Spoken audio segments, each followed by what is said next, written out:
So hello.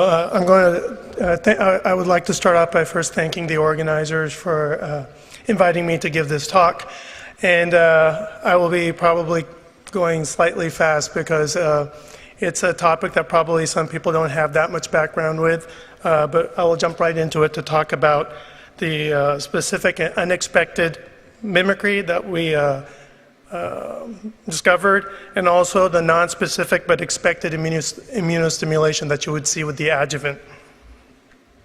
I have to make some disclosures first. One is that I currently work for Roche Pharmaceuticals as of April the 1st. Prior to that, I was working at Vismaderi for the data that I will be showing you. Before that, I was at Novartis Vaccines for this topic, which was acquired by GSK Vaccines. Before that, I was a rheumatologist in academics. So this study that I'm about to show you received no funding from industry. And I and two of the other co-authors on the publication in Science Translational Medicine are also on a patent for making safer influenza vaccines. So first, I'd like to give a little bit of background on this topic of narcolepsy. This is clinically, it's a sleep disorder in patients which they fall asleep at any moment. They go straight into dream sleep immediately. So they cannot drive cars, they cannot swim, they cannot take a bath because they collapse straight into sleep and it could have detrimental consequences. So cataplexy is that feature of the loss of muscle tone resulting in them collapsing. Affects about 1 in 2,000 subjects in the US and Western Europe, 1 in 600 in Japan. And this is a disease that's been associated with a deficiency in hypocretin, a protein expressed in the brain. And there's a loss of the neurons that make this protein called hypocretin, also known as orexin. And this is a disease with one of the strongest HLA associations. It's HLA-DQB10602. And preclinically, what is important for you all to be aware of is that there's animal models of this disease, and dogs that have a mutation in the hypocretin receptor 2 can have narcolepsy. So in the humans, the disease is a deficiency of the ligand, hypocretin. And the animal model, knocking out or causing deficiency at the receptor level also causes disease, similar to murine models and also genetic ablation. So disruption of this axis of the ligand binding to the receptor can result in narcolepsy. So 1918 Spanish flu, as you all are aware of, this was a serious problem. 20 to 40% of the world's population became ill. 50 to 100 million people died. So this is, in the vaccine field, a very, when influenza pandemics occur, it's a very important issue, not only for the companies, but also for the regulatory agencies and health policymakers. So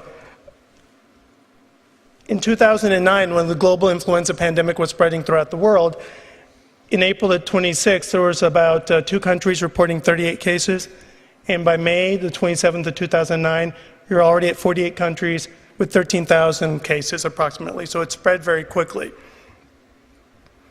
And at that time, to intervene for this, there were different vaccines that were produced in the European Medical Agency, the FDA, and the Health Canada that were approved these vaccines. Some of them, the ones in the United States, did not have any adjuvants with them. The ones used in Europe did. An example of the ones that did were Pandemrix, made by GlaxoSmithKline, that had the adjuvant ASO3, squalene-based adjuvant. The other one was made by Novartis Vaccines called Focitria, and that had a squalene-based adjuvant called MF59. And what's also important to note is in Canada, there was also an ASO3 adjuvanted vaccine made by GlaxoSmithKline called Arapanrix.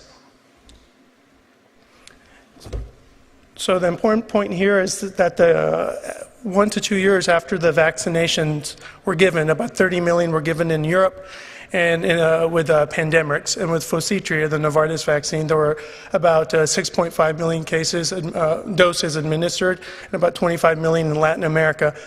Pandemrix had narcolepsy associated with it, about 1,300 to 1,500 cases of children that have a sleep disorder or adolescents for the rest of their lives. And What epidemiological studies then revealed was that there was almost a 6 to 14-fold increase in the cases of narcolepsy. And what our study revealed, that one published in Science Translational Medicine, is that the countries that were reporting these were also the countries that had the highest amount of the population with the HLA-DQB1-0602, the gene that's got the strongest association with narcolepsy. And if you look at the world, these are the countries that would have the highest population expressing the HLA-DQB1-0602. So if you have got the right genetic susceptibility and they see the right environmental trigger, the disease can be triggered. In China, actually, with the viral infection, what they demonstrated was an increase in narcolepsy cases every year, cyclically, with just the viral infection seasonally. And so this narcolepsy cases were actually occurring about 6 months after the influenza season came.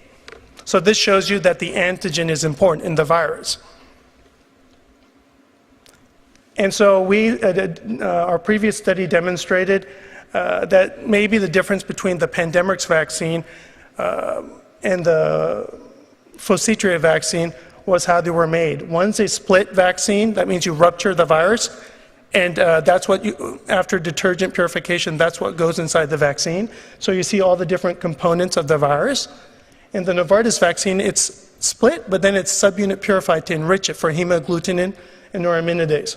So we thought maybe there was something different, something was lacking in Phocitria, that's why you didn't see narcolepsy with it. And so a lot of studies were done, which I can't go into today, but this has been published, where we demonstrated what the mimic was. About 9 out of 11 amino acids were identical between the hypocretin receptor 2 and the nuclear protein from the influenza virus that ended up in the Pandemrix vaccine, but was not in the Phocitria vaccine. And we demonstrated antibodies to hypocretin receptor 2 in the subjects that received Pandemrix and had developed narcolepsy. We also did competitive peptide binding assays to show we could compete out the detection of hypocretin receptor 2 by using nuclear protein peptides containing the epitope that we identified. And we did modeling studies to show that the nuclear protein peptide could fit inside the HLA-DQB0602 crystal structure. We did also microscopy showing colocalization. And we did gels on all the different vaccines available in the market. And these two vaccines here that have no nuclear protein are Agripal and Chiromas, which are the same seasonal version of the Phocitria vaccine, which is a pandemic influenza vaccine.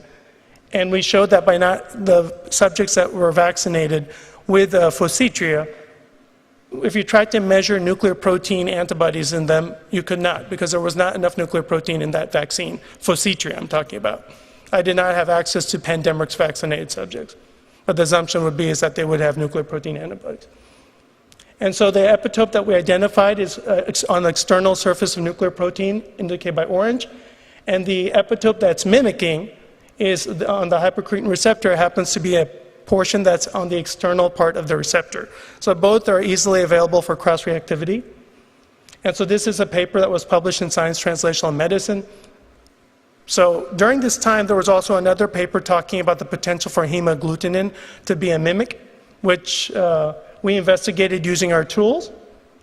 We showed that the hemagglutinin would not have the epitope that was reported on the prior publication that was retracted was not a very good mimic compared to its number 612, while the one that we had reported was number 2 and had a very high E-value. When we looked at the crystal structure analysis and we started looking at the hypocretin receptor 2 that we reported, the hypocretin receptor 2 peptide cannot fit inside the groove because it clashes through the walls and passes through. So you would predict it would not fit, it wouldn't bind. The nuclear protein mimic that we found has no clashes in the same areas. This is the nuclear protein. This is the hypocretin receptor 2 showing clashes.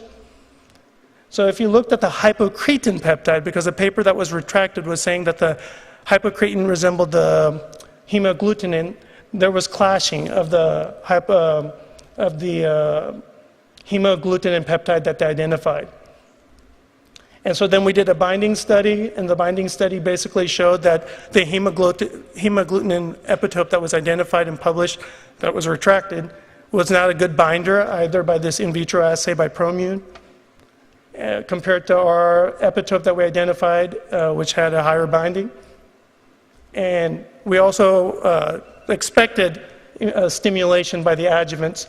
Here what we show is both MF59 and ASO3 that were in both the different vaccines would be expected to stimulate significantly. So in conclusion, we believe that the hypocretin and the hemagglutinin peptide identified in the retracted publication show weak overall sequence alignment. The stick model shows a clash of the hemagglutinin within the HLA crystal structure. There's no in vitro binding of that peptide.